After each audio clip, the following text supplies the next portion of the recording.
Bonjour. Aujourd'hui, on va s'attaquer à un sujet qui peut paraître complexe, mais qui est en fait fascinant. Les VPN IPsec. On pense souvent savoir comment ça fonctionne, mais il y a une sorte de secret, une idée clé au cœur de cette technologie. Et c'est justement ce qu'on va découvrir ensemble. Alors, pour commencer, une question un peu provocatrice. Et si un tunnel VPN, celui qui relie deux sites, n'était pas juste un seul tunnel? Qu'est-ce que ça changerait? C'est une idée un peu contre-intuitive, n'est-ce pas? Mais c'est pourtant la clé de tout. Eh bien, la réponse est simple. Il y en a deux. Oui, deux. Pour chaque connexion VPN IPsec, on n'a pas un, mais bien deux tunnels distincts qui travaillent main dans la main. C'est ça, le fameux secret. Et c'est ce concept qu'on va décortiquer. D'accord, mais on pourrait se dire, un tunnel, deux tunnels, quelle importance? En fait, ça change tout.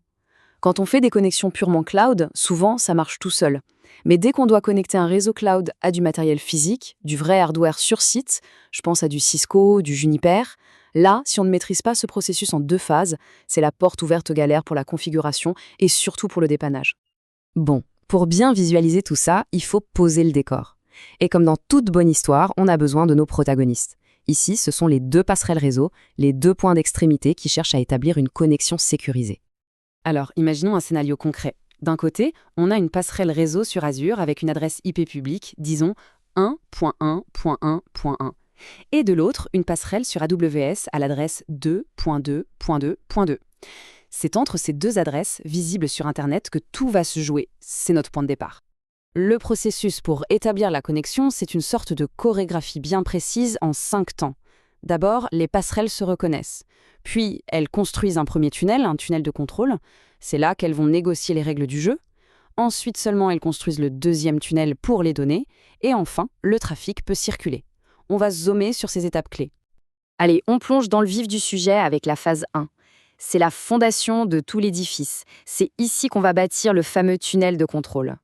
La toute première chose qui se passe, c'est que nos deux passerelles créent un tunnel externe. Il faut l'imaginer comme une ligne téléphonique ultra sécurisée. Son seul et unique but est de permettre aux passerelles de se parler entre elles en toute confidentialité. Attention, aucune donnée des utilisateurs ne passe par là. C'est un canal privé juste pour la négociation. Techniquement, ce premier tunnel s'appelle le tunnel de phase 1 ou tunnel IK pour Internet Key Exchange. L'image d'une salle de réunion privée et insonorisée est parfaite. C'est l'endroit où les deux parties vont pouvoir se mettre d'accord sur les termes du contrat pour transporter les données de manière sécurisée. Ok, la salle de réunion est prête et la porte est fermée à clé. On peut donc passer à la phase 2. Et c'est là que notre concept de tunnel dans un tunnel prend tout son sens. Alors comment ça marche? C'est simple. En utilisant le canal sécurisé de la phase 1, les passerelles discutent et négocient tous les détails. Quel algorithme de chiffrement on utilise? Comment on s'assure que c'est bien nous? Une fois qu'elles se sont serrées la main, pour ainsi dire, elles peuvent construire le second tunnel. Et ce second tunnel, c'est le tunnel de phase 2, qu'on appelle aussi tout simplement le tunnel IPsec. Si le premier était la salle de réunion, celui-ci, c'est l'autoroute blindée à plusieurs voies. C'est par là que vont passer toutes les données importantes, le trafic des serveurs, des applications. C'est le tunnel principal. Maintenant que nos deux tunnels sont en place et que l'autoroute est ouverte, on va suivre un petit paquet de données pour voir concrètement comment il fait le voyage d'un point A à un point B. Le parcours est assez logique. Un paquet de données quitte un serveur. Il arrive à sa passerelle locale. La passerelle le voit et se dit « Ah, toi, tu dois passer par le VPN ». Du coup, elle le chiffre, en appliquant les règles négociées pendant la phase 1. Ce paquet, maintenant illisible pour l'extérieur, est envoyé dans le grand tunnel de phase 2. À l'autre bout, la passerelle de réception l'attrape, le déchiffre et le paquet redevient comme neuf.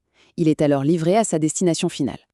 Et voilà, la boucle est bouclée. On revient à notre idée de départ. L'astuce, la clé de tout, ce n'est pas juste un tunnel. Ce sont bien deux tunnels embriqués, un pour la négociation, l'autre pour le transport. Chacun a son rôle et c'est ça qui rend le système IPsec si fiable. C'est vraiment pour cette raison que tout ça est si important. Avoir en tête cette structure en deux phases, c'est la clé de voûte. Ça permet de configurer les choses de manière logique. Et surtout, le jour où ça ne marche pas, on sait exactement où regarder.